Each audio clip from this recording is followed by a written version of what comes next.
आपने पहले ही अंदेशा जताया था, क्या कहना चाहती हैं? सर, हम यही कहना चाहते हैं कि पुलिस की वर्दी दी गई है तो उसका गलत फायदा न उठाएं।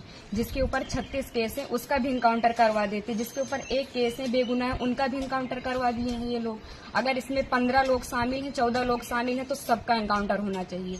ये जो दिखाते हैं ना, ये कानून वास्तव में अंधा है, कोई इंसाफ नहीं मिल रहा है। हम लोगों के ऊपर क्या बीत रही है, हम लोगों की माँ भी नहीं है, पिता हैं हमारे बड़े भाई थे। अगर हमारे पिता कुछ हो गया तो हम लोग सारे कौन थे? हमारे भाई ही तो थे। उन लोगों ने उनका भी बेरहमी से इनकाउंटर कर दिया।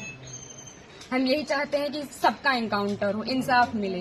इस सरकार में हम अभी तक तो सरकार के खिलाफ कुछ नहीं बोल रहे थे, लेकिन वास्तव में जो हो रहा है बहुत गलत हो रहा है। ये नहीं होना चाहिए, चाहे फिर इसमें विपक्षी पार्टी हो या फिर कोई भी नेता हो, जो करवा रहा है बहुत गलत करवा रहा है। हम लोगों को इंसाफ मिलना चाहिए, ऐसा नहीं होना चाहिए था। जो किए हैं बहुत गलत किए हैं। भगवान तो उनको सजा देंगे ही, लेकिन उनको भी सजा मिलनी चाहिए कानून की तरफ से।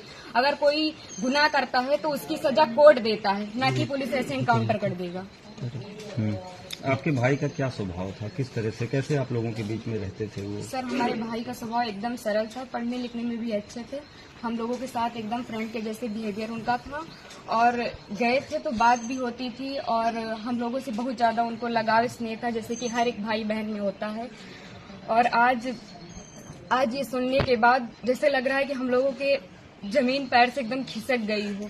जो कानून ने किया उनको ऐसा नहीं करना चाहिए। अगर वो मिल गए थे, झूठी दिखा रहे हैं कि फायरिंग हुई, मुठभेड़ हुआ। अगर कोई छिप रहा है डर की कि हमारा एनकाउंटर ना हो जाए, तो ये झूठा अफवाह क्यों फैला रहे हैं कि फायरिंग हुई, मुठभेड़ हुआ? कुछ नहीं हुआ। उसमें फिर पुलिस को भी मरना चाहिए था ना, पुलिस का एनकाउंटर क्यों नहीं हुआ? आखिरी बार कब आए थे आपके भाई? आखिरी बार 3 जून को आए थे, 4 जून को उनका टिकट था, वापस चले गए थे सूरत, वहीं रहते थे। तो क्या एक साजिश था ताकि भाई की हत्या हुई, एसटीएफ ने कराया? और इसमें जो बिपिन सिंह है और जो विनय शुक्ला हैं, वो हमारे घर पे आए थे, 3-4 बार आए थे, और हमारे भाई पढ़ाई करते थे। अभी तक हम ये सब बयान नहीं करना चाहते थे, लेकिन अब हम एकदम सच्चाई बता रहे हैं। वो लोग उनको लालच देके कि ऐसा गाड़ी होगा, बंगला होगा, वगैरह वगैरह, जबकि भगवान का दिया सब कुछ हम लोगों के पास है, सब कुछ है। लेकिन फिर भी उन लोगों ने लालच दिया, और लालच में ले जाकर उनको सूरत में एक केस में फंसा दिया। उसके बाद वो थे कि नहीं थे, न ये हम लोगों को पता है। ये तो सिर्फ जिन लोगों ने करवाया उनको पता है, बिपिन सिंह और विनय शुक्ला को, और या तो भगवान को पता है वो सच था कि झूठ था। अब तो एनकाउंटर कर ही दिए हैं, जीवित तो कर नहीं सकते हमारे भाई को। बस हम ये चाहते हैं कि जिन्होंने एनकाउंटर किया उनके ऊपर केस होना चाहिए, कि अगर कोई गुनाह होता है तो उसकी सजा कोर्ट देगा, ना कि एसटीएफ वाले या फिर पुलिस वाले। बस हम यही चाहते हैं। ठीक।